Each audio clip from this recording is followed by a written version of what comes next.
பெரிய புத்திசாலிகளாக நீங்கள் பிறப்பீர்கள். நல்ல வெல்தி, அதாவது பிறக்கும் போதே பார்ன் வித் சில்வர் ஸ்பூன் அப்படிங்கிற வகையில நீங்க இருப்பீங்க. அது மாதிரி ஏற்கனவே இருக்கக்கூடிய சொத்து மூலியமா வருமானம் நிறைய வரும். வாடகை மூலியமாவோ அல்லது ஏதாவது ஒரு அது ரெக்கரிங் இன்கமா இருந்துகிட்டே இருக்கும். உங்களுக்கும் ஒன்றுக்கு மேற்பட்ட காதலும் திருமணங்களும் இருக்கக்கூடிய வாய்ப்புகள் இருக்கு. அதே மாதிரி நிலம் சம்பந்தப்பட்ட விஷயங்கள்ல ஜாகிரதையா இருக்கணும். அதே மாதிரி வாகனங்கள் மூலியமாக வருமானங்கள் வரும். குதிரைகள் மூலியமாக வருமானங்கள் வரக்கூடிய வாய்ப்புகள் இருக்குது. சில பேர் ரேஸ் இருப்பாங்க, இல்ல ஒரு குதிரை பண்ணையை வச்சு மெயின்டைன் பண்ணுவாங்க, இல்ல குதிரை வாங்க விற்கும் வியாபாரிகளாக கூட இருப்பாங்க. விருச்சிக ராசியா இருந்து உங்க லக்னாதிபதி 2ஆம் இடத்தில் இருந்தால் நாம் சொன்னதெல்லாம் நடக்கும். அடுத்து விருச்சிக ராசிக்காரர்களுக்கு லக்னத்தின் அதிபதி 3ஆம் இடத்தில் இருந்தால் எப்படி இருக்கும்?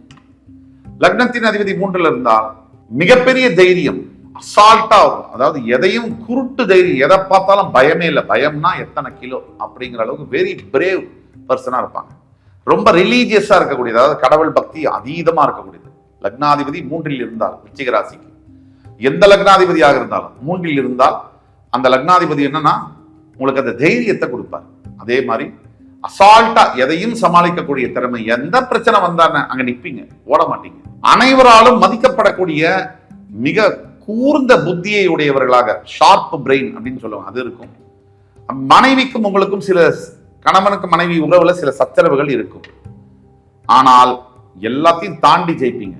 பயம்னா என்னன்னு தெரியாது உங்களுக்கு. கணவனுக்கும் பயம் இல்லை, மனைவிக்கும் பயம் இல்லை.